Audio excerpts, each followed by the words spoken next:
Knowledge তাদের, এই knowledge থাকার কারণে যেটা হয় যে টোটাল হেলথ সেক্টরটা সার্ভিস পায়, সার্ভিস সহজ হয়, কার কোথায় কোন রোগী কোন ডাক্তারের কাছে যেতে হবে, কোন চিকিৎসক কোন হসপিটালে সহজ এবং সুলভ, বা আহ, এই সমস্ত ইনফরমেশন, এবং যে রুগীরা একদম ইনিশিয়ালি হসপিটালে পৌঁছানোর আগ পর্যন্ত আহ, সাধারণভাবে যে সেবা তাদের দরকার হয়, এই সেবার জন্য তো একটা ইনফরমেশন নলেজ দরকার হয়, সেটা জেনারেলিস্টদের দরকার। এই পার্সপেক্টিভ থেকে আমি কথা বলছি। আমাদের দেশে মেন্টাল হেলথ ইন্টারভেনশনে প্রাইমারি মেন্টাল হেলথ কেয়ারটা তেমন নেই। এই প্রাইমারি মেন্টাল হেলথ কেয়ার বা মেন্টাল হেলথ কেয়ারের প্রাইমারি সার্ভিসটা জার্নালিস্টদের একটা ইনভলভ হওয়া দরকার। সেকেন্ড যে পার্সপেক্টিভ থেকে কথা বলতে চাই সেটা হচ্ছে ইসলামিক সাইকোলজির পার্সপেক্টিভ থেকে। আমি আমাদের আজকের এই ট্রমা সিচুয়েশনকে বা ট্রমাকে বুঝতে চাই। এই দুটো প্রাথমিক কথা বলার পরে আমি যে কথাটা বলতে চাই সেটা হচ্ছে যে আমার আজকের আলোচনার চারটা গোল ঠিক করেছি। চারটা গোল কিরকম, যে এই যে একটা মেন্টাল হেলথ ডিসঅর্ডার, আমরা মেন্টাল হেলথ কিন্তু রোগ বলি না, ডিজিজ বলি না, ডিসঅর্ডার বলি না। মেন্টাল হেলথ যে ডিসঅর্ডার, এই ট্রমা কেন্দ্রিক যে ডিসঅর্ডার, এই ডিসঅর্ডারটা যদি আমি হিলিং করতে চাই, তাহলে আমাদের হিলিং এর জন্য এনভায়রনমেন্ট দরকার হবে, অ্যাসোসিয়েশন দরকার হবে, অ্যাটাচমেন্ট দরকার হবে। তাহলে এই যে এই মেন্টাল হেলথ যে ডিসঅর্ডার, যে পার্টিকুলার ডিসঅর্ডারটা ট্রমা নিয়ে আমরা কথা বলবো, এটার জন্য, এই ট্রমার হিলিং এর জন্য আমাদের যে এনভায়রনমেন্ট লাগবে, যে অ্যাটাচমেন্ট লাগবে, যে অ্যাসোসিয়েশন লাগবে, আহ, যে টাইম ম্যানেজমেন্ট লাগবে, এই বিষয়ে আমরা চিন্তা করব। এটা আমাদের আলোচনার একটা অবজেক্টিভ। দ্বিতীয় হচ্ছে, যেহেতু আমি ইসলামিক সাইকোলজির উপর কথা বলবো, সেজন্য আমরা এই ট্রমাটার সাথে আমাদের ফেইথ ফেইথ এবং এই ডিসঅর্ডার বা ফেইথ এবং এই যে এটার সাথে কানেকশনটা কি, কানেক্টিভিটিটা কি, ফেইথের সাথে বা ইমানের সাথে এই ডিসঅর্ডারের কানেকশনটা কি, এর কানেক্টিভিটিটাকে আমরা একটু আলোচনা করব, আলোকপাত করব। থার্ড হচ্ছে, এই যে আমরা যেহেতু একটা সাইকোলজিক্যাল ইয়ের মধ্যে ডিসঅর্ডার নিয়ে কথা বলছি, তাহলে আমাদের সাইকোলজির একটা প্রাইমারি নলেজ আমাদের থাকতে হবে। এটাও আমরা বুঝতে হবে যে আমরা অনেকে সাইকোলজির তো আমরা ছাত্র না, কিন্তু আমরা অনেকে তো রাষ্ট্রবিজ্ঞানের ছাত্র না কিন্তু রাজনীতি নিয়ে কথা বলি, আমরা অর্থনীতির ছাত্র না কিন্তু অর্থনীতি নিয়ে কথা বলি। এবং যারা আমরা যারা আলেম নই কিন্তু আমরা তো প্র্যাকটিসিং মুসলিম যারা, তারা ইনিশিয়ালি কিছু ইনফরমেশন নলেজ তো আমাদের, আলেম তো আমাদের চর্চা করতে হয়, যে যা দিয়ে আমি কোরআন তেলাওয়াত করবো, নামাজ পড়বো, ইবাদত করবো, রোজা রাখবো, ইনিশিয়াল ইনফরমেশন আমার লাগে। ওইরকম আমরা যখন এই মেন্টাল হেলথ নিয়ে কাজকর্ম করছি, তাহলে যারা আমরা জেনারেলিস্ট হলেও আমাদের সাইকোলজির উপরে একটা প্রাইমারি ধারণা, এবং সোসাইটিতে বাই অ্যান্ড লার্জ মানে হেলথ কেয়ার বোঝে কিন্তু মেন্টাল হেলথ কেয়ার কিন্তু লোকেরা বোঝে না। জেনারেলি আমাদের সোসাইটিতে মেন্টাল হেলথ কেয়ারের সম্পর্কে পারসেপশন অলমোস্ট মানে নেই বললেই চলে, এবং থাকলেও সেটা খুব মানে অস্পষ্ট, এবং সেটা অনেক আহ, মানে নেতিবাচক চিন্তার দ্বারা আটকে পড়া, আটকানো। অনেকেই জানে না সাইকিয়াট্রি এবং সাইকোলজির মধ্যে ডিফারেন্স কি। অনেকেই জানে না যে এই যে আমরা যে রুকাইয়া বা ইসলামিক সাইকোলজির যে প্র্যাকটিস গুলো আছে, সেইটার আর এই মডার্ন সাইকোলজির যে ক্লিনিক্যাল সাইকোলজি, এর মধ্যে যে কোনো রিলেশনশিপ আছে কিনা বা থাকলে কতটুকু, এরকম কোনো ধারণাই আমরা রাখি না। বা থাকলেও সেটা হয়তো আমরা দুই চারজন জানি, কিন্তু বেশিরভাগ মানুষ সমাজের আহ, মানে প্রায় 95-97% মানুষ কিন্তু এই সাইকোলজি সম্পর্কে মিনিমাম যে ভালো ধারণা, ইতিবাচক ধারণা বা নর্মেটিভ আইডিয়া গুলোর ঘাটতি আছে। আর আমরা একটা নিউ প্যারাডিম নিয়ে কথা বলতে চাই, যে প্যারাডিমটা নিয়ে কথা বলতে বলা হয় না, সেটা হচ্ছে যে আহ, মানে মেটাফিজিক্যাল, যে মানে সাইকোলজি তো মনোজগতের বিষয়, মনোজগতের বিষয়, তো মনোজগতের মানে আমাদের যে স্পিরিচুয়াল অর্গান বা স্পিরিচুয়াল যে কনসেপ্ট গুলো আছে, রূহ, কল, নাফস, ফুয়াদ, এই যে স্পিরিচুয়াল টার্মিনোলজি গুলো আছে, যে স্পিরিচুয়াল আইডেন্টিটি গুলো আছে বা স্পিরিচুয়াল সত্তাগুলোর কথা আলোচনা করা হয়েছে কোরআনে এবং হাদিসে, রসুলের জিন্দেগিতে, এইটা আমাদের যদি ইন্টিগ্রেটেড মেন্টাল হেলথের কথা বলা হয়, কারণ জেনারেল সাইকোলজিতে শুধু আলোচনা করা হয় বডি অ্যান্ড মাইন্ডকে, কিন্তু ইসলামিক সাইকোলজি যখন আমরা বলবো তখন এই মানুষের সাইকিতে বা মানুষের সাইকোলজিতে বা মানুষের অস্তিত্বে, মানুষের এক্সিস্টেন্সের মধ্যে আল্লাহ তাবারক তাআলা যে সমস্ত এলিমেন্টের কথা বলেছেন, যে সমস্ত উপাদানের কথা বলেছেন, সেটা হতে পারে ফিজিক্যাল, হতে পারে মেটাফিজিক্যাল, হতে পারে মরাল, হতে পারে ইথিক্যাল, অথবা totally spiritual, what ever it is, কিন্তু সেইগুলো সম্পর্কে আমাদের ধারণা দরকার।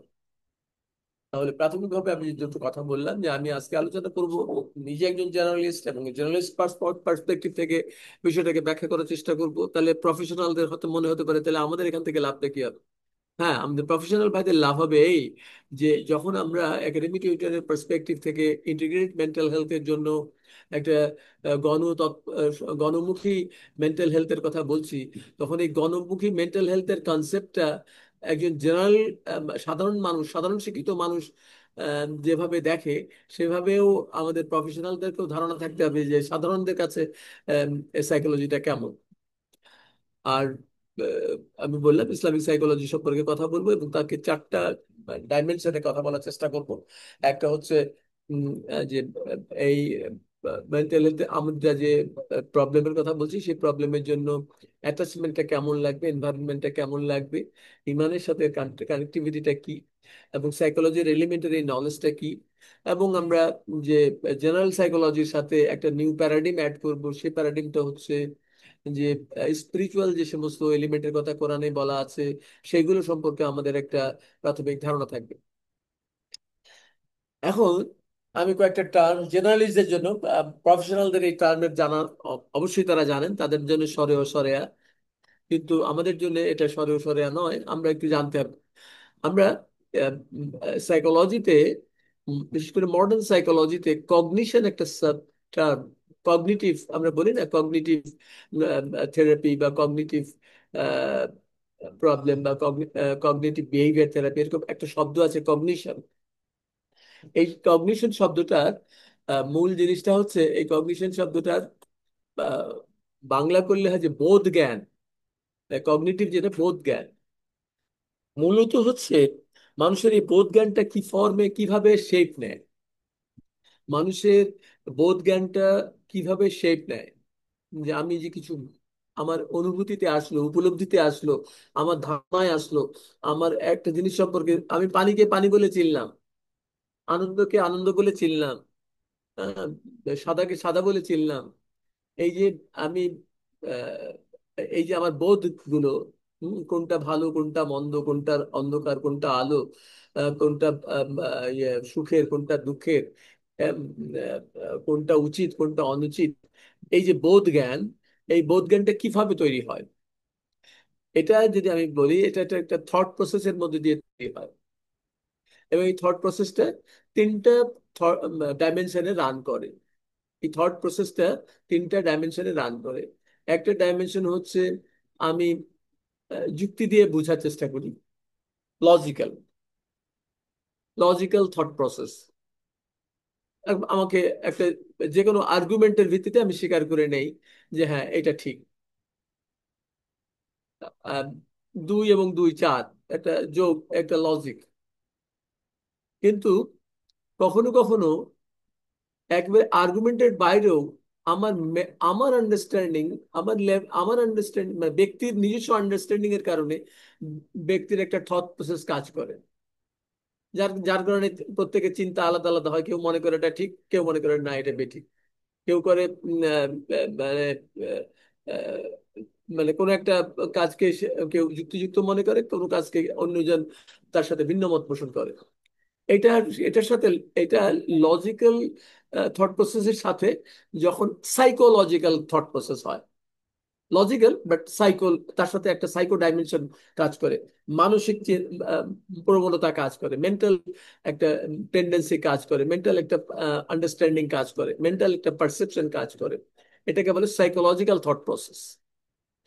আরেকটা থট প্রসেস হচ্ছে মানুষ যুক্তিও মানে না, সাইকোলজি এই সেক্ষেত্রে আলাদা ডাইমেনশন, একেবারে ইমোশন দিয়ে চলে, টোটালি ইমোশন দিয়ে চলে। ভালোবাসা, আহ, মানে আমি একজনকে ভালোবাসি, এটা কোনো যুক্তির আমার তাকে ভালো লেগেছে, তাকে ভালোবাসতেছে, এই যে ইমোশন জাতীয় একটা কথা, ইমোশনাল থট প্রসেস। তো আপনারা জেনে রাখেন, মানুষের যে কগনিশন বা বোধ জ্ঞান, যেটা এই সাইকোলজির একটা বড় মানে সিংহভাগ জুড়ে আছে কগনিশন, বোধ জ্ঞান। এই বোধ জ্ঞান যদি হয় তাহলে মানুষের চিন্তা দ্বারা বোধ জ্ঞানটা ফর্ম হয়। তো চিন্তার বা থিঙ্কিং এর বা থট প্রসেস, তিনটা ডাইমেনশনের থট প্রসেস তৈরি হয়। একটা বললাম লজিক্যাল, একটা সাইকোলজিক্যাল, একটা প্যাথোলজিক্যাল। প্যাথোলজিক্যাল মানে ইমোশনাল, যেটা ইমোশন দিয়ে যেটা, যে থট প্রভাবে ইনফ্লুয়েন্স করে, থটকে যে ইনফ্লুয়েন্স করে যে ইমোশন দিয়ে, তখন এটা বলে প্যাথোলজিক্যাল থট প্রসেস। তার মানে লজিক্যাল, সাইকোলজিক্যাল এবং প্যাথোলজিক্যাল। প্যাথোলজিক্যালটা ইমোশন। এই তিনটা জিনিস দিয়ে, তিনটা প্রসেস দিয়ে আমার থট ফ্রেমওয়ার্ক তৈরি হয়, চিন্তা কাঠামো তৈরি হয়, আমার থট প্রসেস ডেভেলপ করে, অর্থাৎ আমার কগনিশন ডেভেলপ করে, আমার কগনিশন তৈরি হয়। হ্যাঁ? কিছু কগনিশন একদম মানুষ জন্ম নিয়েই জন্মের সাথে মানুষের কগনিশনটা থাকে। শিশু জন্ম নেওয়ার পরেই মায়ের বুকে তার খাবার খোঁজে, খাবারের জন্য তাকে সে কান্না করে তার প্রয়োজনের কথা সে ব্যক্ত করে। এই যে তার কগনিশন সে ইনহেরিট করে, এটা ডিফল্ট, ডিফল্ট কগনিশন থাকে। ডিফল্ট কগনিশন আস্তে আস্তে বিকশিত হতে থাকে, আর আস্তে আস্তে এটা ওপেন হতে থাকে বয়সের সাথে সাথে, সময়ের সাথে সাথে। ডিফল্ট কগনিশন এনভায়রনমেন্টাল কগনিশনের সাথে, এবং আমার চারপাশে যারা আছে, যে নলেজ গুলো, ইনফরমেশন গুলো আছে, সেই ইনফরমেশন গুলো আমার ব্লাঙ্ক ইয়ে হার্ড ডিস্কে, ব্রেনের হার্ড ডিস্কে ইন করতে থাকে। তখন এই ডিফল্ট কগনিশন এবং এনভায়রনমেন্টাল কগনিশন এবং সার্কামস্টেন্সিয়াল কগনিশন, এই কগনিশন গুলো আমার চিন্তা, থট প্রসেসকে ফ্রেম ইয়ে শেপ করতে থাকে, একটা শেপ দিতে থাকে, এবং আস্তে আস্তে আমার কগনিশনটা একটা স্ট্যান্ডার্ড জায়গায় যায়।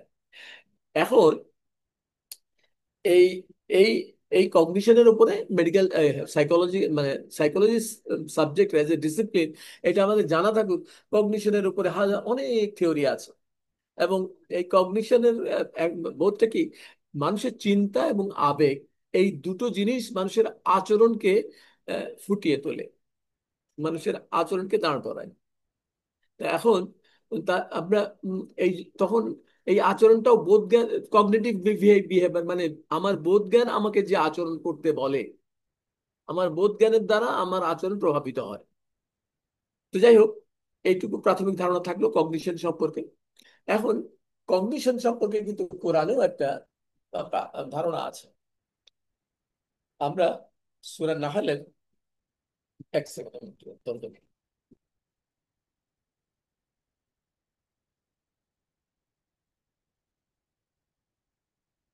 যেটা বলছিলাম, আমরা সূরা নাহলের মানে 16 নম্বর সূরা, সূরা নাহল এর 44 নম্বর আয়াতটা আমি আপনাদের সামনে বলছি। আউযু বিল্লাহি মিনাশ শাইতানির রাজিম, বিসমিল্লাহির রহমানির রহিম। বিল বায়্যিনাতি ওয়াজ জুবুর ওয়া আনজালনা ইলাইকা যিকর লিতুবাইয়িনা লিন-নাসি মা নুজিলা ইলাইহিম ওয়া লাআল্লাহুম ইয়াতাফাক্কারুন। বিল বায়্যিনাতে, বায়্যিনা সহ, ওয়াজ জুবুর, জুবুর সহ, ওয়ানজালনা ইলাইকা যিকরা, এবং যা আমি নাজিল করেছি তোমাদের উপরে অ্যাজ এ জিকির, জিকির হিসাবে যা নাজিল করেছি। লিতুবাইয়িনু লিন-নাসি মা নুজিলা ইলাইহিম, যেন তোমরা বয়ান করতে পারো মানুষের কাছে, তুমি যেন মানুষের কাছে বয়ান করতে পারো তাদের কাছে যা নাজিল করা হয়েছে। বলে আল্লাহুম ইয়াতাফাক্কারুন, এবং যেন তারা চিন্তা ভাবনা করতে পারে। তাহলে তিনটা ডাইমেনশন দেখেন এখানে কগনিশন সম্পর্কে যেটা বলছে আল্লাহ আল্লাহ তাআলা, যে ডিফল্ট বিল বাইয়ানা, ডিফল্ট বা আহ, ইয়ে ইনহেরিট করে যেটা, মানে সাইন বা নিদর্শন, এইটা প্লাস জাবুর, মানে অতীত কাল থেকে হিস্ট্রিক্যাল রেকর্ড, হিস্ট্রিক্যাল গ্রন্থ, ডকুমেন্টেড গ্রন্থ, অথবা মানে বিভিন্ন সূত্রে, ধারাবাহিকতায় সৃষ্টির শুরু থেকে যে নলেজ বা ইনফরমেশন গুলো আমাদের কাছে আছে সেইগুলো, এবং যে কেতাব জিকির, মানে এই কোরআনকে জিকির বলা হয়, কোরআন কেতাব, এই তিনটা হচ্ছে স্ট্যান্ডার্ড কগনিশনের কম্পোনেন্ট। এবং আল্লাহ বলছেন এই কগনিশন দিয়ে ইয়াতাফাক্কারুন, তুমি তোমার ফিকির করবা, মানে আহ, আহ, এই এই যে বাইয়ানা দেয়া হয়েছে, জুবুর দেয়া হয়েছে এবং জিকির দেয়া হয়েছে, এই তিনটা কে বেস করে তুমি ফিকির করবা, মানে চিন্তা ভাবনা করবা। তাহলে চিন্তার ফরমেশনের, কগনিশনের তিনটা ডাইমেনশন কোরআন বলছে: বাইয়ানা, জুবুর এবং জিকির। আমি বেশি আলোচনা করবো না, খালি পয়েন্ট আউট করে যাই, যদি ভবিষ্যতে আপনারা আলোচনা করতে চান। এখন আসেন আমাদের আজকের সাবজেক্টে আমরা আসি। সাবজেক্টটা কি? ট্রমা। ট্রমা, আচ্ছা কি, আমাদের এই ট্রমা শব্দটা শুনলে কি ধারণা হয়? গত সপ্তাহে আমাদের শ্রদ্ধেয় জিয়াউল হক স্যার আমাদেরকে ট্রমা সম্পর্কে আলোচনা করেছেন, আজকে আবার আমি করছি। এটা হচ্ছে উনি অ্যাজ এ প্রফেশনাল আলোচনা করেছেন, প্রফেশনালরা একটা ধারণা পেয়েছেন। এই আলোচনাটাকে আর একটু জেনারেলাইজ করবার জন্য, আর একটু চর্চায় রাখবার জন্য, এবং আমরা যাতে সব পরপর কয়েকটা আলোচনার মাধ্যমে বিষয়গুলো আমাদের সামনে নানান ডাইমেনশন থেকে পরিষ্কার হয়, সেজন্য আমি আজকে আবার একই বিষয়ের উপর আলোচনা, কাছাকাছি বিষয়ের উপর আলোচনা করছি। তো আমি ট্রমার খুব মনে রাখার মতো একটা বলছি, একটু আগে কগনিশন বললাম না? এই কগনিশন ডিস্টরশন যেটা, মানে কগনিশনের একটা স্ট্যান্ডার্ড লেভেল থাকবে, বোধ জ্ঞান থাকবে। সেই বোধ জ্ঞান দিয়ে আমি, হ্যাঁ, আমার বোধ জ্ঞান থাকা সত্ত্বেও আমি কখনো কখনো হাসবো, কখনো কখনো কাঁদবো, কখনো কখনো মন খারাপ হয়ে যাবে, কখনো কখনো রেগে যাব, কখনো কখনো অভিমান করব, কখনো কখনো অস্থির হয়ে যাব, কখনো কখনো ক্লান্ত হয়ে যাব। এভাবে আমার মনোজগতের কিছু না কিছু রদবদল হবে, কিছু না কিছু চেঞ্জ হবে। কিন্তু এই চেঞ্জটা হচ্ছে একটা স্বাভাবিক অবস্থা, স্ট্যান্ডার্ড জুরিসডিকশনের মধ্যে। একটা একটা জেনারেল স্প্যান আছে, যে আমি ডাইনে গেলে এতটুকু যাব, বামে গেলে এতটুকু যাব, হ্যাঁ, সামনে গেলে এতটুকু যাব, পেছনে গেলে এতটুকু যাব। এই যে আমি মানসিক আচরণের যে জিনিসগুলো বললাম, মানুষ কখন হাসে, কখন কাঁদে, কখন ক্লান্ত হয়, কখন মন খারাপ করে, কখন রেগে যায়, কখন অভিমান করে, কখন ভালোবাসে, কখন আদর করে, কখন একাকিত্ব, একাকী থাকতে চায়, কখন সুইসাইড করতে চায়। এই যে মানসিক প্রবণতা, এই প্রবণতার যেগুলো অ্যাকসেপ্টেবল রেঞ্জের মধ্যে, স্ট্যান্ডার্ড রেঞ্জের মধ্যে, সেটা কগনিটিভ, মানে স্ট্যান্ডার্ড কগনিটিভ পারসেপশনের মধ্যে। কিন্তু যখন এটা একটা ডিস্টরশন পর্যায়ে যায়, হ্যাঁ, একটা বিকৃতি বা বিচ্যুতির পর্যায়ে যায়, তখন এটা ট্রমা। মানুষের কগনিশন যখন ডিস্টর্ট করে, কগনিশন যখন ডিস্টরশনের দিকে যায়, তখন এটাকে আমরা বলছি ট্রমা। খুব মনে রাখার জন্য অনেক বড় সংজ্ঞা আমি আহ, নাই বা দিলাম, আমরা খুব মনে রাখার মতো সহজ করে নিলাম। যখন মানুষের কগনিটিভ ডিস্টরশন হয়, তখন এটাকে আমরা ট্রমা বলি। কগনিটিভ ডিস্টরশন, ধরেন আমরা কয়েকটা উদাহরণের দিকে চাই। যদি বড় ধরনের কগনিটিভ ডিস্টরশন হয়, আমার ডিভোর্স হলো, আমার জেল হয়ে গেল, কি আমার মামলা হয়ে গেল, কি আমি কোনো অপরাধ ছাড়াই গ্রেফতার হয়ে গেলাম, কি আমি বড় ধরনের কোনো আহ, দুর্ঘটনার শিকার হলাম, বা আমি আকস্মিকভাবে কোনো একটা দুঃসংবাদ পেলাম, হুম, এই জাতীয় যখন, বা আমি সেক্সুয়ালি অ্যাবিউজড হলাম, এগুলো হচ্ছে বড় ধরনের ট্রমার কারণ হতে পারে। বলে এটা হচ্ছে ট্রমার কারণ।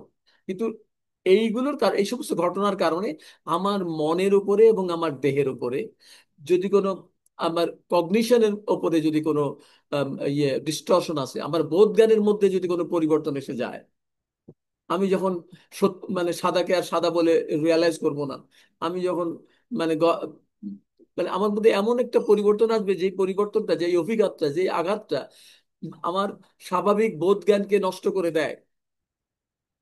আমি স্বাভাবিকভাবে যা মনে মানে চিন্তা করার কথা, বোঝার কথা, বা যা ভাবতাম, যা বুঝতাম, তা বদলে গেছে, তা বিকৃত হয়ে গেছে, তা বিচ্যুত হয়ে গেছে, তা নষ্ট হয়ে গেছে, তা এলোমেলো হয়ে গেছে। আমার বোধ জ্ঞান যখন এলোমেলো হয়ে যায়, তখন এটাকে আমরা সাইকোট্রমা বলছি, একটা ট্রমা বলছি। ট্রমা দুই ধরনের, একটা ফিজিক্যাল ট্রমা, একটা সাইকোলজিক্যাল ট্রমা, বা দুটোই কম্বিনেশন হতে পারে। এই ট্রমার দুই কম্বিনেশন হতে পারে। তো বিগ ট্রমা, ইসলামের দৃষ্টিকোণ থেকে, পার্সপেক্টিভ থেকে একটা আন্ডারস্ট্যান্ডিং আমাদের খুব ভালো করে থাকা দরকার। ইমানের পরীক্ষার কারণে আল্লাহ তাবারক তাআলার পক্ষ থেকে মানুষের জীবনে ইয়ে ট্রমা আসতে পারে। কিন্তু ট্রমা আসলেই সেই ট্রমা সে অ্যাবজর্ব করতে পারে, আবার এই ট্রমা তার কগনিশন নষ্ট করে দিতে পারে। যদি ট্রমা ট্রমা মানে আঘাত, অভিঘাত। অভিঘাতটা যদি মানুষ যদি অ্যাবজর্ব করতে পারে, সামাল দিতে পারে, তাহলে তো সে আলহামদুলিল্লাহ।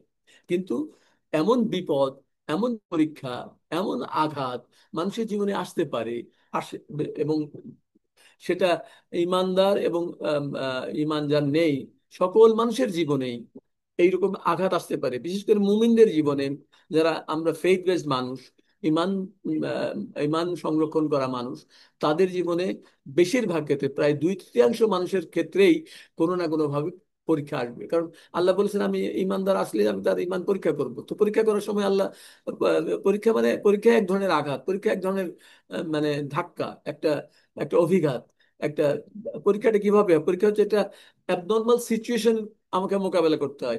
ওই অ্যাবনর্মাল সিচুয়েশনটা আমি আমার কগনিশন দিয়ে, আমার সবর দিয়ে, আমার আন্ডারস্ট্যান্ডিং দিয়ে, আমার থট ফ্রেমওয়ার্ক দিয়ে আমি কাভার আপ করতে যদি পারি তাহলে ভালো, আলহামদুলিল্লাহ। কিন্তু যদি আমি এটা কাভার আপ করতে না পারি, আমার বোধ জ্ঞান যদি এলোমেলো হয়ে যায়, আমার ইমান যদি নড়বড় হয়ে যায়, আমি যদি মানে কোনো কিছু আল্লাহকেই দোষ দেওয়া শুরু করলাম, কি হবে নামাজ কালাম পড়ে, কত নামাজ কালাম পড়েছি, ওগুলো কিছু হয় টয় না, ওগুলো বাদ দাও। হম এবার এই যে আমি আগে মনে করতাম যে নামাজ ভালো, এই নামাজ পড়লে আমার কল্যাণ হবে, আল্লাহর কাছে সাহায্য চাইলে আল্লাহ আমাকে দেবেন, আমি উপকৃত হয়ে যাব। কিন্তু আমি অনেকদিন নামাজ পড়লাম, অনেক দোয়া করলাম, কিন্তু কিছু হয়তো পেলাম না, যা আমি আশা করলাম তা পেলাম না। তখন আমার মধ্যে ইমান নষ্ট হয়ে গেল আমার, বা আমি ইমান অনেকের মধ্যে এরকম আছে না। তার মানে কি? যে তার বোধ জ্ঞানের পরিবর্তন হলো, এবং বোধ জ্ঞানটা যদি মানে হয়, স্ট্রং হয়, তাহলে তো ভালো। কিন্তু স্ট্রং না হয়ে যদি বোধজ্ঞানের পরিবর্তনটা ডিস্টরশনের দিকে যায়, বিকৃতির দিকে যায়, তখন ইট বিকামস ট্রমা। আচ্ছা, এখন এই ট্রমার আবার নর্মাল ট্রমা হতে পারে। নর্মাল ট্রমা মনে করেন কাজে কাজে আমি ক্লান্ত হয়ে পড়েছি, আর ভালো লাগছে না, আমি বউয়ের সাথে ঝগড়া করতে করতে আমি বউ বাপের বাড়ি চলে গেছে, বা আমি বাইরে যেয়ে থাকা শুরু করেছি, এই ধরনের বা আমি হয়তো অনেক টাকা পয়সা হঠাৎ করে আমার অর্থনৈতিক কষ্টের কারণে আমি আর মানে আমার ইয়ে ঋণ করতে করতে অথবা এটা ওটা করতে করতে আমার যে স্বাভাবিক আচরণ, সেই স্বাভাবিক আচরণ নষ্ট হয়ে গেছে, আমার ওয়াদা রক্ষা আমি করতে পারতেছি না, মিথ্যা কথা বলা শুরু করে দিয়েছি, বা একটু প্রতারণার আশ্রয় নেওয়া শুরু করে দিয়েছি। তার মানে আমার আমার কগনিটিভ, যেটা আমি ভালো জানি, মরাল জানি, ইথিক্যাল জানি, স্ট্যান্ডার্ড জানি, সেগুলোতে আমি একটু একটু করে বিচ্যুত হচ্ছে। হয়তো প্রথম দিনে 2 আনা বিচ্যুত হলাম, তার 6 মাস পরে, 1 বছর পরে, 2 বছর পরে দেখা গেলো আমি অনেকখানি বিচ্যুত হয়ে গেছি। তার মানে আমার কগনিশন ডিস্টরশন হয়েছে। এই যে মানুষেরা ইয়ে হয় না, সাধারণ মানুষ কিন্তু একসময় হিংস্র হয়ে মানুষকে বাপকে মেরে ফেলে, ভাইকে মেরে ফেলে, নিজের নিজের গায়ে ছুরি মেরে ফেলে, এরকম, বা এরকম ছেলেকে মেরে আঘাত করে, এরকম অনেক উল্টাপাল্টা আচরণ করে না মানুষ। তো এই যে উল্টাপাল্টা আচরণ, এই উল্টাপাল্টা আচরণ যে কগনিটিভ ডিস্টরশন, এই উল্টাপাল্টা আচরণ করে, আচরণটা মানে এটা হচ্ছে আহ, এই কি বলে, ট্রমাজনিত ডিস্টরশন। কিন্তু আমরা ট্রমাটা মনের উপরে যে প্রভাব ফেলে, সেই প্রভাবটা আমরা আলোচনা করতেছি। আঘাতটা কিন্তু আমরা ট্রমা বলছি, কিন্তু আসলে শব্দটা হচ্ছে, একটু পরে আমি আলোচনা করছি, এটা হচ্ছে পিটিএসডি বলে। পিটিএসডি বলে, আমরা একটু পরে আলোচনা করছি। জেনারেল ট্রমার কথা বললাম। আরেকটা ট্রমার কথা বলছি, সেটা কমপ্লেক্স ট্রমা বা সোশ্যাল ট্রমা বা কালেক্টিভ সোশ্যাল ট্রমা। মনে করেন প্রাকৃতিক দুর্যোগ হলো, বা আগুন ধরে একটা এলাকায় অনেক জায়গায় কোনো অ্যাক্সিডেন্ট হলো, অথবা লঞ্চ ডুবে গেল, অথবা এই যে আহ, বিমান বিধ্বস্ত হলো, এর, বা এই যে ইয়ে, একটা যুদ্ধ হলো, অথবা এক এক ধরনের বড় ধরনের ডাকাতি হয়ে গেল। এই ধরনের যখন কালেকটিভ ট্রমা বা সোসাইটি, সোশ্যাল ট্রমা হয়, যেমন এখন হাজার হাজার ইয়ে সোশ্যাল ট্রমা হতে বলা যায়, যে প্রতিদিন যত বিয়ে হয় তার সমপরিমাণ বা তার বেশি তালাক হয়। অথবা ইয়ে মানুষেরা এই আমাদের সোসাইটির মরাল স্ট্যান্ডার্ড হচ্ছে বিয়ে করা, এখন আমরা বলছি যে না, সোশ্যাল সাইকি তৈরি হয়ে গেছে, না বিয়ে টিয়ের মধ্যে কোনো কল্যাণ নাই, আমার বিয়ে দরকার নেই। মানে সামাজিক ভাবে মানুষের ভ্যালুজ, সোশ্যাল যে সমস্ত ভ্যালুজের উপরে, বা সোশ্যাল যে সমস্ত ফেব্রিক্স এর উপরে সোসাইটি দাঁড়িয়ে থাকে, সভ্যতা দাঁড়িয়ে থাকে, সেই ফেব্রিক্স যখন নষ্ট হতে শুরু করে, তখন এটা সোশ্যাল ট্রমা। এই যে মাইলস্টোন হয়েছে, বা রানা ট্রাজেডি হয়েছে, অথবা করোনা হয়েছে, অথবা গণযুদ্ধ হয়েছে, গণহত্যা হয়েছে, এইগুলোর দ্বারা সোশ্যাল ট্রমা জেনারেট করেছে। আর এখন আমি আপনাদের বলবো যে ট্রমার যদি, যেমন দেখেন, আমি একটু কোরআনিক উদাহরণ দিই, ইয়াকুব আলাইহিস সালামের কথা বলি। দেখেন, ইয়াকুব আলাইহিস সালামের ছেলে ছিলেন ইউসুফ আলাইহিস সালাম। ইউসুফ আলাইহিস সালাম ছোটবেলায় তার ভাইরা তাকে নিয়ে যে রাস্তা মানে ইয়েতে কুয়াতে ফেলে দিয়ে চলে আসলো, বললো যে নেকড়ে খেয়ে ফেলেছে। ইয়াকুব আলাইহিস সালাম ছেলেদেরকে বিশ্বাস করতে পারলেন না, আবার ছেলেদের বিরুদ্ধে কোনো অ্যাকশনও দিতে পারলেন না। তিনি সবর করলেন, কিন্তু তিনি সবর করতে করতে তার মনের মধ্যে যে মানে তার ভালোবাসায় যে আঘাতটা এসেছে, ট্রমাটা এসেছে, তার দ্বারা একসময় তার চোখ অন্ধ হয়ে গেছে। তার মানে হচ্ছে সাইকোলজিক্যালি তিনি ট্রমা অ্যাবজর্ব করতে পেরেছেন, কিন্তু সাইকোলজিক্যাল অ্যাবজর্পশনে কখনো কখনো এটা ফিজিক্যাল মানে একটা ইম্প্যাক্ট থাকে। এই এই যে ফিজিক্যাল ইম্প্যাক্ট, এটাকে বলে সাইকোসোমাটিক ইম্প্যাক্ট বা সাইকোসোমাটিক ডিসঅর্ডার। তো যাই হোক, এই শব্দগুলো আপনাদের অনেকের কাছে, জেনারেলিস্টদের কাছে অনেক নতুন, যারা সাবজেক্ট আছেন তাদের কাছে মোটেই নতুন না। জেনারেলিস্টরা একটু মনে রাখার চেষ্টা করবেন, কাজে দিতে পারে। এখন ট্রমার এই মানে কোরআনিক উদাহরণটা কি? কোরআনিক টার্ম দেখবে, ট্রমা শব্দটা তো আধুনিক টার্ম বা ইংরেজি টার্ম বা সাইকোলজিক টার্ম। আসলে কোরআনে কি এভাবে কোন টার্ম নেই? হ্যাঁ, কোরআনে যে টার্ম গুলো আছে সেই টার্ম গুলোর সাথে আমাদের একটু পরিচিত থাকা দরকার। কোরআনিক টার্ম হচ্ছে খৌফ, মানে ভয়। কোরআনের টার্ম হচ্ছে পরীক্ষা, নাবলুয়ান্নাকুম, বলেন না আমরা পাঁচ ইয়ে দিয়ে বলে নাবলুয়ান্নাকুম, এই যে পরীক্ষা করব কি কি দিয়ে। أعوذ بالله من الشيطان الرجيم بسم الله الرحمن الرحيم ونبلونكم بشيء من الخوف والجوع ونقص من الأموال والأنفس والثمرات। আমি বিভিন্ন পাঁচটা জিনিসের ক্ষয়ক্ষতি দিয়ে আমি পরীক্ষা করব। তারপর প্রথমেই আছে না খৌফ, এই খৌফ is a sort of trauma. তারপরে পরীক্ষা, এই নাবলুয়ান্নাকুম ইটস এ ট্রমা। হ্যাঁ, তারপরে ফিতনার কথা বলা আছে যে আমি তোমাদেরকে সম্পদ দিয়ে, তোমাদের সন্তান সন্ততি দিয়ে আমি তোমার এদের দুনিয়ার জীবন, এই যে আহ, দুনিয়ার যে আকর্ষণ, এটা ফিতনা। এই তাহলে ফিতনা ট্রমার একটা ইয়ে এলিমেন্ট, খৌফ ট্রমার একটা এলিমেন্ট, পরীক্ষা ট্রমার একটা এলিমেন্ট। ফিতনা কিভাবে ট্রমার এলিমেন্ট? ফিতনা এমন, যখন ফিতনা আসে তখন মানুষ এইভাবে কনফিউজড হয় যে কোনটা ঠিক, কোনটা ঠিক, এইটা ঠিক না ওইটা ঠিক। মানুষ বুঝে উঠতে পারে না। মনে করেন হজরত আলী এবং হজরত মাবিয়ার মধ্যে যখন যুদ্ধ হলো, তখন সাহাবীরা দুই পক্ষে চলে গেছে। কেউ হজরত আলীর পক্ষে, কেউ মাবিয়ার পক্ষে। মানে এখন যিনি মাবিয়ার পক্ষে যে সাহাবী গেছেন, তার কাছে যে ইনফরমেশন আছে, তিনি কিছু লোকে কনফিউজ, কিছু কোনো পক্ষেই যাচ্ছে না, আর কিছু এই পক্ষে যাচ্ছে, কিছু ওই পক্ষে যাচ্ছে। তার মানে যখন মানুষের চিন্তাকে কোনো ইনফরমেশন, কোনো বিশ্লেষণ এমন ভাবে কনফিউজড করে যে মানুষ সঠিক পথটি, সঠিক বিষয়ে দ্বিধাগ্রস্ত হয়ে পড়ে, বা দ্বিধাগ্রস্ত না হলেও মানে এমন ভ্রান্ত পথের দিকে অগ্রসর হতে থাকে, হয় দ্বিধাগ্রস্ত হয়, না ভ্রান্ত পথের দিকে অগ্রসর হয়। এই যে কারণে মানুষের কগনিশন, এই বোধ দ্বিধাগ্রস্ত হয়ে, সন্দেহ হয়ে মানুষ ভ্রান্ত পথে অগ্রসর হয়, সেইটা ওই যে আঘাতের কারণে বা যে ঘটনার কারণে, সেটা হচ্ছে ট্রমা।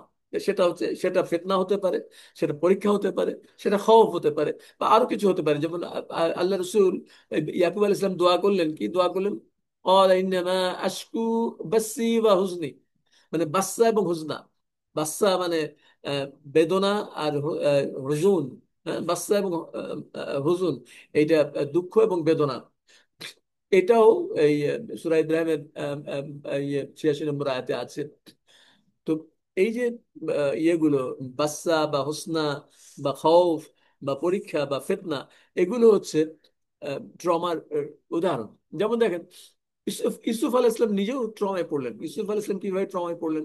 ইউসুফ আলাহ ইসলামকে যখন তাকে কুয়াতে ফেলে গেল, কিন্তু আহ, তিনি তো এক ভাবছিলেন যে এই ইয়া থেকে, এই কুয়া থেকে আমি কি করে আর বাঁচবো, কি করে আমার ইয়ে হবে। কিন্তু তার একটা আল্লাহ উদ্ধার করেছেন। আমি সেই কাহিনী যাব না, ট্রমার কথা বলছি। তিনি মানে কোনো প্রকার পাপ ছাড়াই তিনি কারাগারে আটকে আটকে গেলেন। তার মানে তিনি জেল খাটা, তাকে কারাগারে বন্দী হতে হলো। এই যে মানে আহ, তার কগনিশন হয়তো পরিবর্তন হয়নি, কিন্তু ট্রমা তো হয়েছে।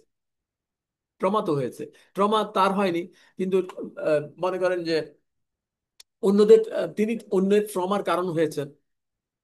কোনো নারী তাকে তাকে একটা ইয়ের মধ্যে ফেলে দিয়েছে, তিনি অস্থির হয়ে গেছেন, আল্লাহ আমি এখান থেকে কি করে বাঁচবো, আমার তাইলে কারাগারই ভালো।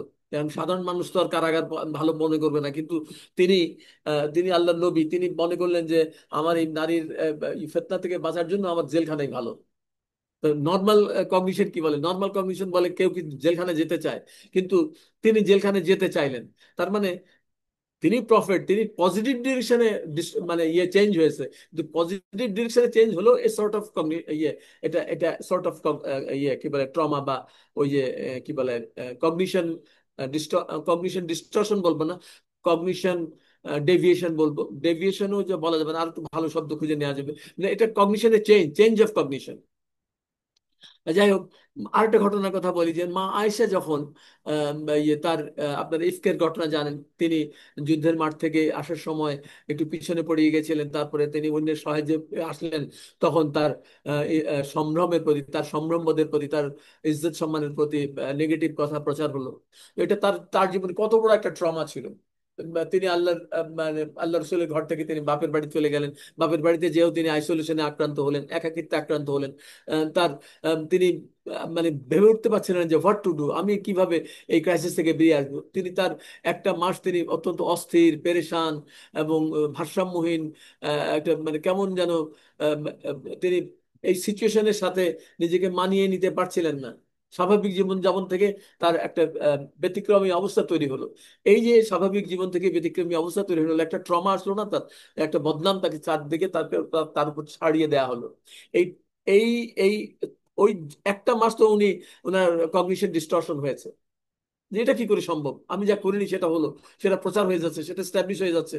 তো আল্লাহ নবীও আমাকে সাহায্য করছেন, আমার বাপ মাও আমাকে সাহায্য করতে পারছে না, আমি তাহলে কি করব। হ্যাঁ, তিনি অনেক উঁচু মাপের মানুষ, তিনি আল্লাহর উপর ভরসা করেছেন, সবর করেছেন, সেই জন্য এই ট্রমা থেকে বেরিয়ে আসতে পেরেছেন। But she was in trauma, she felt into trauma, তিনি ট্রমায় পড়েছিলেন, তার একটা কগনিশন চ্যালেঞ্জের মধ্যে এসেছিল।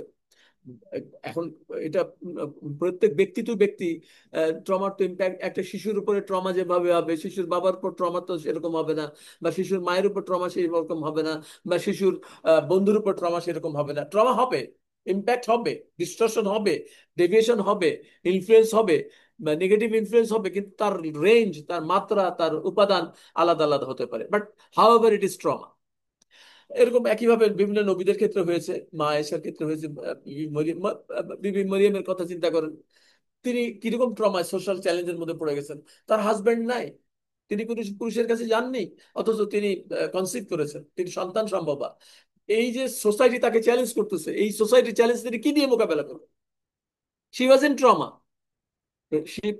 তার কোনো হেল্প ছিল না। আল্লাহ তাকে উদ্ধার করেছেন, আল্লাহ তাকে ট্রমা থেকে বেরিয়ে আসতে দিয়েছেন, সেটা একটা কথা, কিন্তু ট্রমা কিন্তু তার জীবনে এসেছে। এনিওয়ে, এই আমি এখন আসার আরেকটা শব্দ আমি একটু আপনাদের সাথে শেয়ার করতে চাই, সেটা এই এই ট্রমার সাথে আহ, আহ, একটা শব্দের খুব জোড় আছে, যেটা পিটিএসডি ব্যাখ্যা করতে গেলে লাগবে, স্ট্রেস। মানে মানুষের এই ট্রমা হলে পরে মানুষ স্ট্রেসে আক্রান্ত হয়। স্ট্রেস নানান, স্ট্রেস মানে চাপ, মনের উপর চাপ পড়ে। তো ট্রমা ইনভেরিয়েবলি চাপ সৃষ্টি করে, অন্য কারণেও চাপ হয়, কিন্তু সেটা একটা জটিল বিষয়, সেই বিষয়ে যাব না। কিন্তু ট্রমার কারণে চাপ হয়, তো পোস্ট ট্রমা স্ট্রেস, মানে ট্রমার জন্য আঘাতের কারণে একটা চাপ তৈরি হয়। এটাকে এখন এই এই এই যে চাপ তৈরি হয়, এর ধরেন কয়েকটা ধরন বলি। মনে করেন যখন হঠাৎ করে একটা চাপ তৈরি হয় আমাদের, কখনো চেহারাটা ফ্যাকাশে হয়ে যায়, অথবা চেহারাটা লাল লাল হয়ে যায়, অথবা চেহারাটা কালো হয়ে যায়, অথবা আমি একেবারে গম্ভীর হয়ে যাই, বা আমার কিছু ভালো লাগে না, এই যাও তো আমাকে একা থাকতে দাও, এই ধরনের চাপ হয়। অথবা আমরা বিড়ি সিগারেট খাওয়া শুরু করে দিই, মদ খাওয়া শুরু করে দিই, অথবা মানে এই যে আহ, আমার গায়ের লোম খাড়া হয়ে যায়। এখন যখন মানুষ স্ট্রেসে পড়ে, তখন প্রথমে মানুষ ফাইট করে, স্ট্রেসটা মোকাবেলা করতে চায়। তারপর যখন স্ট্রেসটা আর মোকাবেলা করার শক্তি তার থাকে না, তখন সে আহ, সেটার থেকে পলাতে চায়, সেটা থেকে দূরে সরে যেতে চায়, ফ্লাইট করতে চায়, সরে যেতে চায়। হ্যাঁ, স্ট্রেসটা নিতে চায় না, প্রথমে হচ্ছে স্ট্রেস ঠেকাতে চায়, স্ট্রেস যদি ঠেকাতে না পারে তাহলে সে স্ট্রেস থেকে সরে যেতে চায়। স্ট্রেস থেকে সরে যেতেও যদি না পারে, যেটা ট্রমার একটা তখন ফ্রিজ লেভেলে চলে যায়। মানে সে একেবারে মুখ বধির হয়ে যায়, আর কথা বলতে পারে না। মানে সে বলে না, অল্প শোকে কাতর অধিক শোকে পাথর। হ্যাঁ, তো সে পাথর হয়ে যায়, ফ্রিজ হয়ে যায়। এইটা হচ্ছে যে আমাদের কখনো কখনো মাংসপেশি স্ট্রেস হয়ে যায়, শ্বাস প্রশ্বাস বেড়ে যায়, নাড়ির স্পন্দন বেড়ে যায়। তাহলে স্ট্রেস বলতে যেটা বোঝায়, একটা যে ভয় এবং আশাহীনতা যখন সৃষ্টি হয়, তখন কখনো কখনো আমি ভয়কে মোকাবেলা করার চেষ্টা করি। মনে করেন যে আহ, আমি ভূতের ভয় পেয়েছি, তো আমি জোরে গান গেতে গেতে ভূতের ভয় থেকে দৌড়ায় যেতে চেষ্টা করি। আমি ফাইট, মানে প্রথমে মনে করি যে না, আমি এই জায়গা দিয়ে যাচ্ছি না, ভূত নাই, ভূত আমি মনে করবো না, এটা আমি ভূতের সাথে লড়াই করব। কিন্তু যদি ভূতের সাথে লড়াই করে না পারি, তখন আমি চিৎকার করে দৌড় মেরে পালাতে চাই। আর দৌড় মেরে পালাতে যেও যদি আমি মানে কোনো কষ্ট হয়, তো ভয় যদি আমার খুব বেশি পেয়ে বসে, তাহলে দেখা যাচ্ছে আমি কাঁপতে থাকি, আমি আর কোনো কথা বলতে পারছি না। লোকেরা জিজ্ঞেস করবে কি হয়েছে কি হয়েছে, আমি জবাব দিতে পারবো না, এই ধরনের একটা অবস্থা হয়। স্ট্রেসের এটা তিনটা ধাপ আমি বললাম। এটার একটা বায়োলজিক্যাল সিস্টেমটা বলে, মানে এই যে তিনটা ধাপ বললাম, এটাকে বলে স্ট্রেস রেসপন্স সিস্টেম। স্ট্রেসকে আমি কিভাবে রেসপন্স করব? স্ট্রেসকে প্রথমে আমি ফাইট করব, স্ট্রেসকে প্রথমে, তারপরে আমি ফ্লাইট করব, পালাতে চেষ্টা করব। আর যদি পালাতেও না পারি, তাহলে আমি ফ্রিজ হয়ে যাব।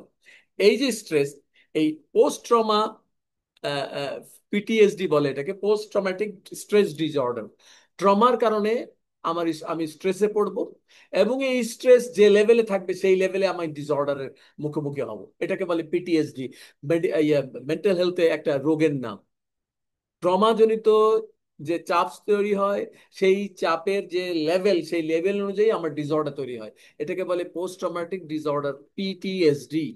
আমরা এই রোগের নাম যেরকম জানি না, ডায়াবেটিস হয়েছে, প্রেসার বাড়ছে, এই কি বলে পেটের গোলমাল হয়েছে, এরকম রোগের নাম জানি তো কিছু কিছু। কিডনির রোগের নাম জানি, হার্টের রোগের নাম জানি, এরকম কার্ডিয়াক প্রবলেম এরকম জানি না। ওরকম আমরা একটু জেনারেলিস্টের নাম মনে রাখবো, PTSD, post traumatic stress disorder.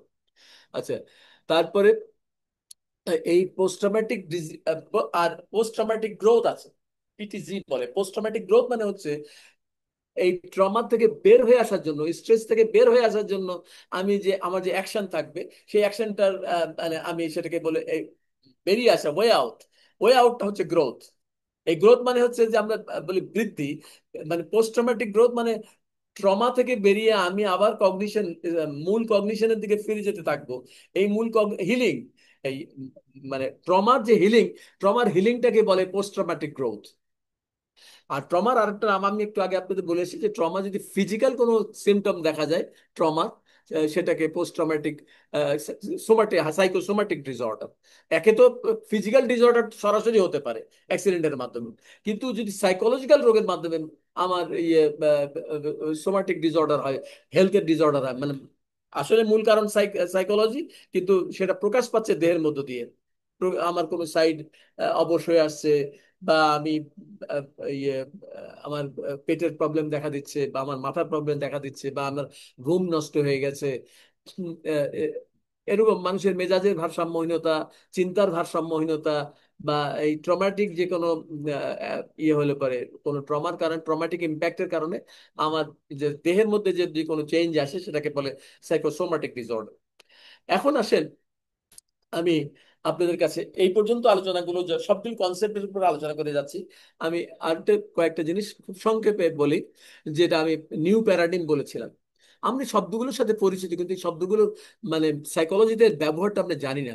কিন্তু আমি ব্যবহারটা আজকে তো আলোচনা করতে পারবো না, কিন্তু এটা মনে রাখতে হবে। এটা বিশাল সায়েন্স, কিন্তু আমি একটা একটা করে আয়াত বলে মানে চলে যাব। দেখেন, রূহ, রূহ সম্পর্কে আল্লাহ বলছেন, আল্লাহ সূরা বনী ইসরাইলে বলা আছে, কুলির রূহ মির আমরি রাব্বি, বলে দাও যে রূহ হচ্ছে আমার রবের আদেশ। মানে একটা প্রোগ্রাম, আজকে আমরা যেরকম প্রোগ্রাম বলি না, রূহ হচ্ছে আমার রবের আদেশ। কোরআনও একটা রূহ, ইব্রাহিম জিব্রাইল আলাইহিস সালাম একটা রূহ। তো আল্লাহ তার যে যে জায়গায় তার আদেশকে ডিফাইন করেছেন যে হ্যাঁ এইটা হচ্ছে রূহ। তো আমরা হিউম্যান বিং, আমাদেরকে আল্লাহ সৃষ্টি করে বলেছিলেন যে আমি কি তোমাদের রব নাকি? আমরা বলেছিলাম হ্যাঁ, আপনি আমাদের রব। তার মানে আমরা ওখানে একটা এগ্রিমেন্ট করে এসেছি, আমাদের কগনিশন হচ্ছে আমরা আল্লাহকে রব মেনে এসেছি, এটা হচ্ছে আমাদের কগনিশন। এখন দুনিয়াতে যে এসে এসে যদি আমার এই বিশ্বাসের যে ডিস্টরশন হবে, আমার কগনিটিভ ডিস্টরশন হবে, তার মানে আমার ওইখান থেকে যে কোনো কারণেই হোক আমার কগনিশন ডিস্টরশন হলো। আমি হিন্দুর ঘরে জন্ম নিয়েছি, অথবা আমি আল্লাহকে বিশ্বাস করি না, অথবা কোনো কারণে আমার বিশ্বাস, আমি নাস্তিক হয়ে গেছি, তার মানে আমার কগনিশনের ডিস্টরশন হচ্ছে, কারণ আমার কগনিশনের ডিফল্ট স্ট্যান্ডার্ড একটা আছে যে আমি আল্লাহকে বিশ্বাস করে এসেছি। ইসলামিক সাইকোলজির একটা একটা মানে একদম রুট জায়গার কথা বললাম, আমি সংক্ষেপে কথা বলে চলে যাই। নাফস আছে না, কুল্লু নাফসিন যায়িকাতুল মাউত, সকল নাফসকে মৃত্যুর বরণ করতে হবে। তার মানে আমার যে পৃথিবীতে জীবন্ত সত্তা, যে আমার নাফস, মানে নাফস মানে লাইফ, নফস মানে জীবন, নফস মানে প্রাণ, নফস মানে ব্রেন, নফস মানে মন। এই নফস যখন বেরিয়ে যাবে, মানে নফস যখন কলাপস করবে, নফসের যখন মৃত্যু হবে, তখন রু আর নফসে এক্সিস্ট করবে না, রু তার ডেস্টিনেশনে চলে যাবে। নফস কলাপস করবে, রু তার ডেস্টিনেশনে যাবে। নফস কলাপস করবে, রু ডেস্টিনেশনে যাবে। তো নফসের একটা অস্তিত্ব আছে। নফসের এই অস্তিত্বটা আমরা মেটাফিজিক্যাল বা স্পিরিচুয়াল। আমরা আমরা বাস্তবে দেখি আমি হাত নড়াচড়া করছি, শ্বাস নিচ্ছি, কিন্তু যখন শ্বাস থাকে না, তো নফস নেই, নফস কলাপস করেছে, এটা বোঝা যায়। কিন্তু এটা বোধে আছে, কিন্তু এটার এক্সিস্টেন্স আমরা ফিজিক্যালি কোনো আইডেন্টিফাই করতে পারি না, দিস ইজ নফস। আমরা ফিজিক্যালি এর বর্ণনা দিতে পারি না, বাট এর স্পিরিচুয়াল একটা এক্সিস্টেন্স আমরা অনুভব করি। একইভাবে বলা আছে ওয়াহুসিলা মা ফি সুদূর, আলাম নাশরাহ লাকা সাদরাক। হ্যাঁ, ফি সুদূরিন নাস। হোয়াট ইজ সুদূর? সুদূর ট্রান্সলেশন করা হয় কোরআন, কি অন্তর। এখন সুদূর হচ্ছে আমার বডি, এই যে খাঁচাটা, আমার বুকের যে খাঁচাটা, এই খাঁচার মধ্যে physical and metaphysical, non physical যা যা আছে, সব মিলিয়ে হচ্ছে সুদূর। চেস্ট, আমার বুকের মধ্যে, বুক নামক খাঁচার মধ্যে যা যা আছে, এখানে কল্ব আছে, ফুয়াদ আছে, হার্ট আছে, মানে ফিজিক্যাল হার্ট আছে, স্পিরিচুয়াল হার্ট আছে, ইমোশন আছে, ফুয়াদ আছে, একটা স্মলার ব্রেন আছে, কলবিকে তো একটা স্মলার ব্রেনও বটে, এবং আমার লাং আছে। এই বুকের মধ্যে যা আছে এটাকে বলছে সুদূর। তা আল্লাহ বলছেন এই সুদূর সম্পর্কে আমাদের ধারণা রাখতে হবে, কারণ সাইকোলজির সাথে এই সুদূরের একটা নিবিড় সম্পর্ক আছে। আবার এই সুদূরের মধ্যে স্পেশাল পার্ট আছে, এটা কলব, কলবুন সালিম, ইয়া মুকাল্লিবাল কুলুব সাব্বিত কলবি আলা দীনিকা। এই যে কলব, এই কলবের যে ব্যাধি বা কলবের যে সুস্থতা, কলবুন সালিম, মানে সুদূরের মধ্যে কলবের একটা মানে স্পিরিচুয়াল হার্ট, তো ফিজিক্যাল হার্ট, ফিজিক্যাল কলব, আর ফিজিক্যাল কলবের একটা স্পিরিচুয়াল ডাইমেনশন আছে, সেটা হচ্ছে কলব। আহ, এই কলবের আবার, এই কলবের ভিতরে আর একটা পার্ট আছে, সেটাকে বলে ফুয়াদ। সে এই যে আল্লাতী তাত্তালিউ আলাল আফইদা, আফইদা না, এটা ফুয়াদ থেকে কথাটা আসছে। এই যে এই ফুয়াদ শব্দটা, এটা হচ্ছে এই কলবেরও ইনার পার্ট হচ্ছে ফুয়াদ। তো এই যে ফুয়াদের অ্যাক্টিভিটিসটা কেমন, কোরআনের আয়াত থেকে আমাদের জানতে হবে। কালবের অ্যাক্টিভিটিসটা কেমন, কোরআন হাদিস থেকে আমাদের জানতে হবে। সুদূরের রোলটা কি আমাদের জানতে হবে। এখন সুদূরের মানে, কালবের মানে, ফুয়াদের মানে, সবগুলো মানে করতে যায় না, বাংলা ইংরেজিতে এলোমেলো হয়ে গেছে। তো আমার আবেদন থাকবে, আমার যারা আমরা যারা প্রাথমিক ছাত্র, আমাদের আবেদন থাকবে, আমরা কোরআনের টার্মগুলোকে কোরআনের টার্মেই বোঝার চেষ্টা করব। কম্পিউটারের টার্ম যদি কম্পিউটারের, ডিজিটাল ওয়ার্ল্ডের টার্ম যদি ডিজিটালি আমরা মুখস্থ করি, ডাক্তারি টার্ম যদি ডাক্তারিতে মুখস্থ করি, তাহলে কোরআনের থিওলজিক্যাল টার্মগুলো, কোরআনের আল্লাহ দেওয়ার টার্মগুলো আল্লাহর নামে আমরা মুখস্থ করব বা জানার চেষ্টা করব, তাহলে আমাদের পারসেপশনটা ক্লিয়ার থাকবে, আমাদের কোরআনিক পারসেপশনটা আমাদের স্বচ্ছ থাকবে। আর একটা শব্দ বললাম জাসাদ, জাসাদ মানে দেহ। আর একটা শব্দ বলি, সেটা আমাদের সায়েন্স সাইকোলজির সাথে খুব দরকার হবে, সেটা হচ্ছে ফিতরাত। কোরআনের শব্দ ফিতরাত, আমরা বলি না এটা প্রকৃতিতে আছে, নেচারে আছে। আসলে আল্লাহ তাবারক তাআলা প্রকৃতি আর নেচার, এটা সেকুলার ওয়ার্ড, এগুলো সেকুলার টার্ম। আর কোরআনের টার্মটা হচ্ছে ফাকিম ওয়াজহাকা লিদ-দীন হানিফা ফিতরাতাল্লাহ আল্লাতী ফাতারান নাস আলাইহা। আমি ব্যাখ্যা করতে যাবো না, সময় 9টা বেজে যাচ্ছে, সেই জন্য আমি শুধু বলবো যে এই টার্মগুলো, যে টার্মগুলো আমি বললাম, রূহ, নফস, সুদূর, কলব, ফুয়াদ, জাসাদ, ফিতরাত, ফিতনা, এই টার্মগুলো আমাদের ইসলামিক সাইকোলজি যারা আমরা পড়তে চাইবো, ইসলামিক সাইকোলজি যারা আমরা বুঝতে চাইবো, ইসলামিক সাইকোলজি আমরা যারা অনুশীলন করতে চাইবো, তারা কোরআনের পার্সপেক্টিভ থেকে এই টার্মগুলো, রসুলের লাইফের, রসুলের হাদিসের পার্সপেক্টিভ থেকে এই টার্মগুলোকে বুঝতে হবে। আজকের আলোচনায় আমি এই টার্মগুলো বোঝানোর কথা বলছি না, টার্মগুলোকে যে বুঝতে হবে, একটা যে নিউ প্যারাডিম আমাদের লাগবে। আমরা এগুলো পড়তে যে ফিলোসফার হয়ে যাব তা না, অ্যাজ এ সাইকোলজিস্ট আমাদেরকে এগুলো বুঝতে হবে, যে এই প্রবলেমটা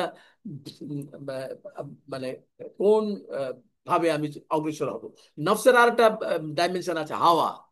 হাওয়া নফসের আর একটা টার্ম আছে, হাওয়া। এই কোরআনিক টার্মগুলো আমাদের তাফসির থেকে এবং আমাদের মানে সাইকোলজির টার্মেও সাইকোলজিস্টরা এই টার্মগুলোকে ব্যবহার করছেন। এই যে ইলমুন নাফস যেটা বলে, সাইকোলজির যে মূল আগের নাম, ইসলামিক সাইকোলজির যে মাদার ইয়ে পরিচয়, মাদার নাম, মাদার ডিসিপ্লিন, এটা হচ্ছে ইলমুন নাফস, যেটা ডক্টর রসুল বলে গেছেন আমাদেরকে। এই ইলমুন নাফসের মধ্যে এই টার্মগুলো নিয়ে বিস্তর আলোচনা আছে। এনিওয়ে, আমি এখন সংক্ষেপে বলবো যে আমরা যে ট্রমা মোকাবেলা করার ক্ষেত্রে, তাহলে দেখা যাচ্ছে নবীদের জীবনে ট্রমা ছিল, বড় বড় মানুষদের জীবনে ট্রমা ছিল, মুমিনদের জীবনে ট্রমা আসবে। কিন্তু ট্রমা যদি আমার কগনিশনকে ঠিক জায়গায় রাখে তাহলে আলহামদুলিল্লাহ। আর যদি আমার কগনিশনটা এলোমেলো হয় তাহলে আই এম ইন প্রবলেম। তাহলে আমি সাইকোলজিস্ট হিসেবে আমার ইন্টারভেনশনটা কি? সাইকোলজিস্ট হিসেবে আমার ইন্টারভেনশন হচ্ছে ওই কগনিশনকে তার কগনিশনের মূল জায়গায় ফেরত নিয়ে আসার চেষ্টা করা। সেটা আমি ওষুধ মানে তাকে কাউন্সিলিং দিয়ে পারি, থেরাপি দিয়ে পারি। কাউন্সিলিং এবং থেরাপির মধ্যে পার্থক্যটা কি? কাউন্সিলিং হচ্ছে কওল, কোরআনে যেটাকে কওল বলা হয়েছে, কথা, বাণী, আলোচনা। বিভিন্ন টেকনিকে আলোচনা করে আপনি একজন মানুষকে ইনফ্লুয়েন্স করে তার চিন্তা ভাবনাকে, তার কগনিশনটাকে ডেভেলপ করবেন, কগনিশনটাকে মূল জায়গায় নিয়ে যাবেন। আর যদি আলোচনার বাইরে কোনো অ্যাকশন যেতে হয় তাহলে সেটা হচ্ছে থেরাপি। এবং এই থেরাপির আবার আরো একটা ডাইমেনশন আছে, বিহেভিয়ার থেরাপি। হ্যাঁ, একটা একটা হচ্ছে কাউন্সিলিং, কোরআনে যেটাকে কাউল বলছে। তারপরে বললাম যে একটা হচ্ছে ওই মানে থেরাপি। থেরাপির ক্ষেত্রে আপনি এই যে আমরা বলি না, তাওয়াক্কুল, সবর, এগুলো হচ্ছে আহ, শকর, শকর, সবর, তাওয়াক্কুল, এগুলো হচ্ছে থেরাপি। আর বিহেভিয়ার, বিহেভিয়ার তো আহ, মনে করেন যে আমরা সাদাকা করছি, এটা বিহেভিয়ার। আমি আহ, ইয়ে কোন একটা আমল করছি, সেই আমলটা হচ্ছে বিহেভিয়ার। তো এখানে একটা মূল পলিসি যেটা গতদিনে আমাদের জিয়া ভাই আপনাদেরকে বলেছেন, ইসলামিক সাইকোলজিতে ট্রমা ম্যানেজমেন্টে এই আয়াতটা ফান্ডামেন্টাল আয়াত, লা ইকাল্লিফুল্লাহু নাফসান ইল্লা উসআহা। আল্লাহ মানুষকে তার সাধ্যের অতিরিক্ত চাপিয়ে দেন না।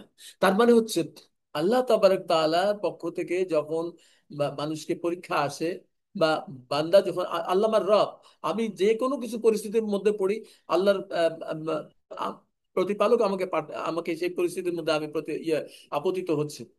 কিন্তু আমাকে বিশ্বাস রাখতে হবে, আমার ফেইথ যদি আমাকে এই জায়গায় ঠিক রাখে যে আমি যত ট্রমার মধ্যেই পড়ি না কেন, আমি আহ, আল্লাহ আমাকে আমার সাধ্যের অতিরিক্ত কিছু দেন নাই। সাধ্যের অতিরিক্ত হয়ে গেছে ভাবলেই আমি তো ফ্রাস্ট্রেটেড হয়ে যাব, আমি ডিপ্রেসড হয়ে যাব, আমি সুইসাইড করতে যাব, আমি সেলফ হার্ম করতে যাব। আমি আমি আর নিজেকে জায়গায় দাঁড় করাতে পারবো না। আই এম গন।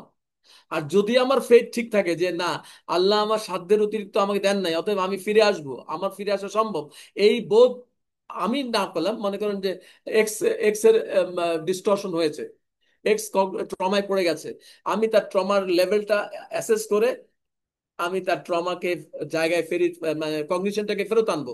তো কগনিশনটাকে যদি ফেরত আনতে হয় তাহলে বুঝতে হবে যে বিশ্বাসের এই জায়গাটা আমার খুব স্ট্রং করা লাগবে। এই আন্ডারস্ট্যান্ডিং রেখে আমি কোরআন শরীফের তিনটা জায়গার উদাহরণ দেবো। আর কয়েকটা মিনিট সময় আমাকে দেন দয়া করে। স্যার আসসালামু আলাইকুম স্যার, আমার অফিস স্টার্ট হয়ে যাবে, তো কাইন্ডলি আপনি কন্টিনিউ করেন। না, আমি আমি বেশিক্ষণ কন্টিনিউ করবো না, সবাই এতক্ষণ লাগবে না, আমি 4-5 মিনিট। আচ্ছা হ্যাঁ, আপনি চলে যান, যাদের যাদের যাওয়ার দরকার চলে যান। আমি ঠিক আছে জাস্ট কয়েকটা পয়েন্ট মেনশন করে ছেড়ে দিচ্ছি। ঠিক আছে, থ্যাংক ইউ কোরআন স্যার। মজিদের বিসমিল্লাহ, কোরআন মজিদের আমি ট্রমার ইন্টারভেনশন গুলো বলছি। কোরআনিক ইন্টারভেনশনের একটা বেসিক পলিসি তো বললাম, লা ইকাল্লিফুল্লাহু নাফসান ইল্লা উসআহা। সেকেন্ড যেটা বলছি, রাসূল করিম সাল্লাল্লাহু আলাইহি ওয়াসাল্লামের জীবনে ট্রমা এসেছিল। যখন ওহী আসছিল না, রাসূল অস্থির হয়ে গেছেন, পেরেশান হয়ে গেছেন, পাহাড়ে উঠে যে মানে অস্থির ভাবে দৌড়াদৌড়ি করতেছেন। কেউ কেউ বলছে যে আল্লাহ রসুল নাকি মানে আত্মহত্যার কথা চিন্তা করেছেন। কথাটা আত্মহত্যার কথা আমরা বলবো না, এটার প্রফেটিক স্ট্যান্ডার্ডে যায় না। কিন্তু আল্লাহ রসুল অস্থির হয়েছিলেন, পেরেশান হয়েছিলেন। তার নবুয়ত চলে গেছে, তার নবুয়ত কোনো ভুলের কারণে, কোনো সমস্যার কারণে তার নবুয়তের ইয়ে হয়ে গেছে কিনা, নবুয়ত হারিয়ে গেছে কিনা, এই পেরেশানিতে তিনি তিনি অস্বাভাবিক হয়ে পড়েছিলেন। এই যে অস্বাভাবিক অবস্থা থেকে তিনি যখন অস্বাভাবিক অবস্থায় পড়ে গেছেন, তখন আল্লাহ তাকে কাউন্সিলিং করছেন।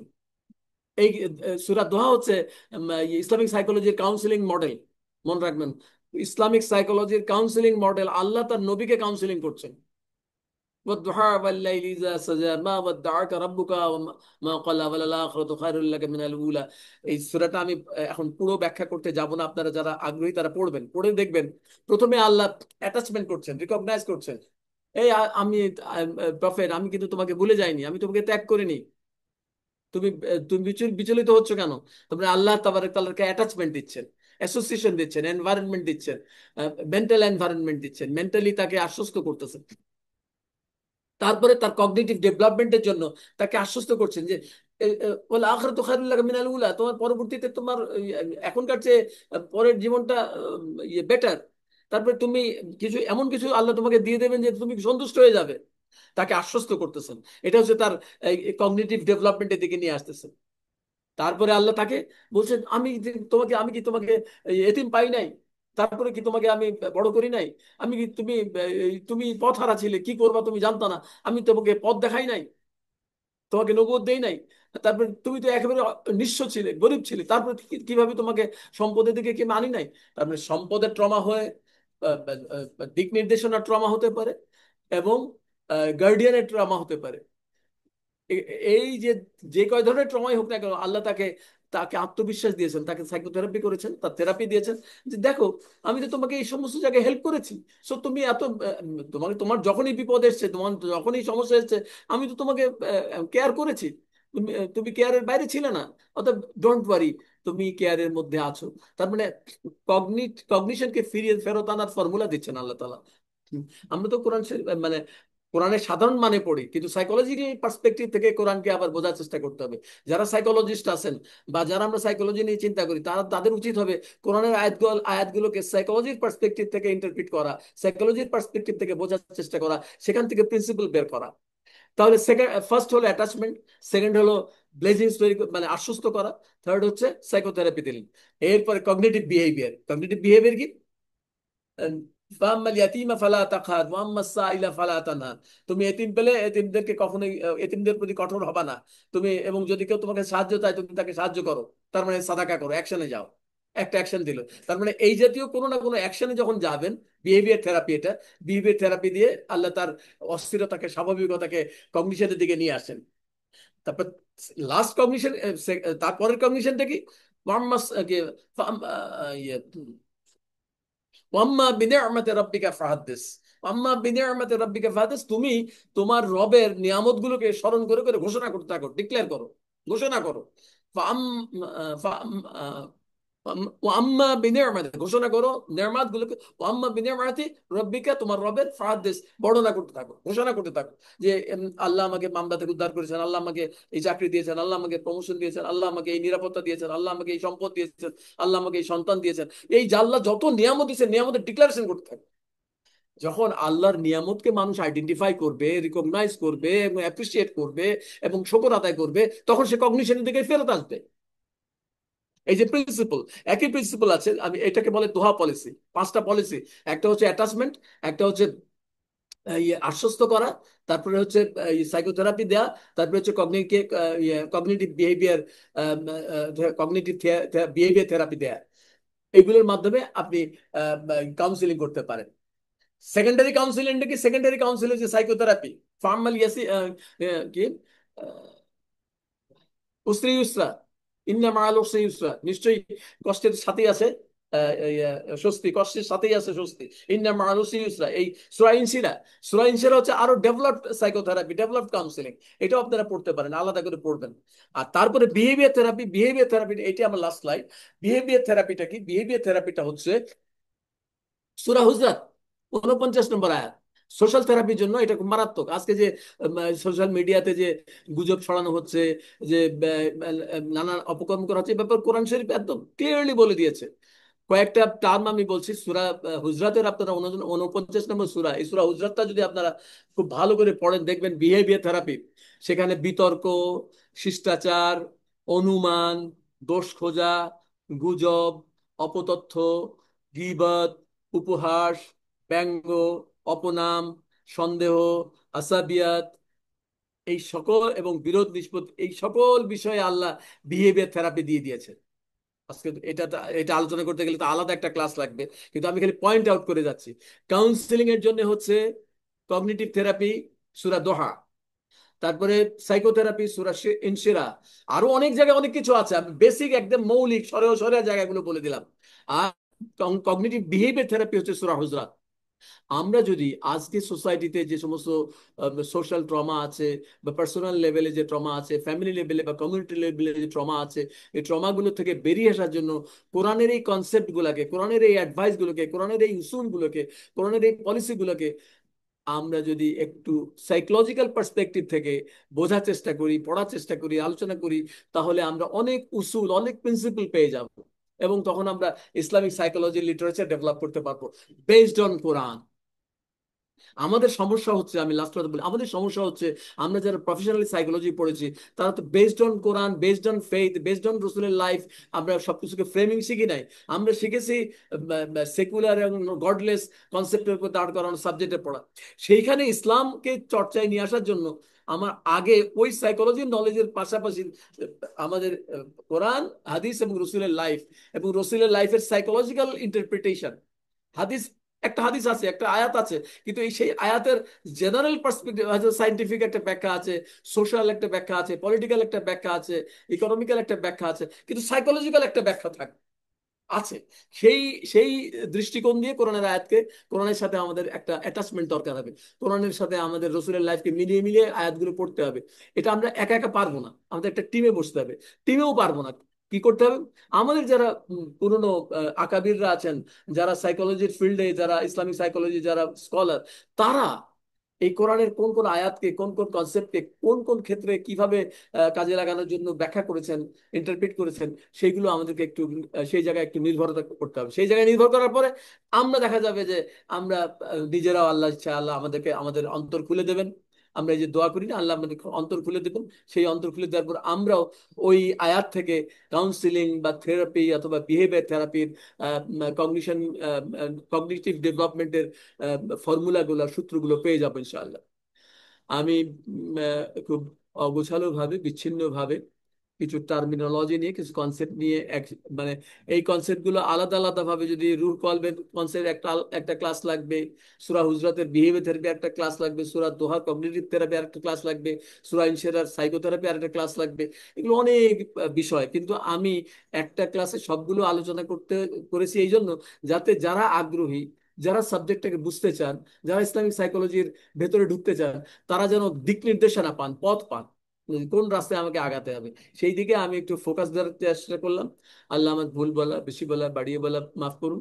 আর যে দিক নির্দেশনাগুলো দেয়া হলো, এই দিক নির্দেশনাগুলো ফলো করে নিজে কোরআন নিয়ে বসেন, যে হ্যাঁ আমি কোরআনকে, আমি ইসলামিক সাইকোলজির উপর বই লিখতে চাই, ইসলামিক সাইকোলজির উপর আমি নলেজ খাড়া করতে চাই, ইসলামিক সাইকোলজির ডিসিপ্লিনে আমি কন্ট্রিবিউট করতে চাই, ইসলামিক সাইকোলজি লিটারেচারে, কারিকুলামে আমি কন্ট্রিবিউট করতে চাই, আল্লাহ আমাকে সাহায্য করেন, এই নিয়ত করে আপনি কোরআন হাদিস নিয়ে বসেন। দেখবেন যে আল্লাহ আপনাকে সাহায্য করছে। এবং এই সমস্ত ক্ষেত্রে, এই যে আজকে মাইলস্টোন দেখা যাচ্ছে, বিমান বাহিনী, আমি গিয়েছিলাম, আমাদের দরখাস্ত দিয়ে এসেছি, কিন্তু বিমান বাহিনীর লোকেরা তারা ওই সেকুলার ইয়েদের নিয়ে তারা তাদের মতো করে অগ্রসর হচ্ছে। সেখানে আমাদের হয়তো সুযোগ দেবে, কিন্তু সেই সুযোগটা আমাদের কাঙ্ক্ষিত মানে দেবে না, বা সেই মানে সার্ভিস প্রোভাইড করা আমাদের পক্ষে সম্ভব হবে না। কিন্তু এই সিচুয়েশন গুলোকে সামনে রেখে আমাদেরকে প্রস্তুত হতে হবে, আমাদেরকে রেডি হতে হবে, যাতে ভবিষ্যতে যখন আরো চ্যালেঞ্জ গুলো আসবে, আরো ট্রমাটিক সিচুয়েশন আসবে, তখন যেন আমরা এগুলোকে ফেস করতে পারি। অনেক লম্বা সময় আপনারা আমার কথা শুনেছেন, এই জন্য আপনাদের প্রতি কৃতজ্ঞতা জানাই, আর বেশি সময় নেওয়ার জন্য দুঃখ প্রকাশ করছি। এখানেই আমি আমার আলোচনা শেষ করছি। আমরা 2-3 মিনিট মেজর যদি কোনো কোশ্চেন থাকে তাহলে নেব, তা না হলে ক্লাস শেষ করে দেবো। সুবহানাকাল্লাহুম্মা ওয়া বিহামদিকা আশহাদু আল্লা ইলাহা ইল্লা আনতা আস্তাগফিরুকা ওয়া আতুবু ইলাইক।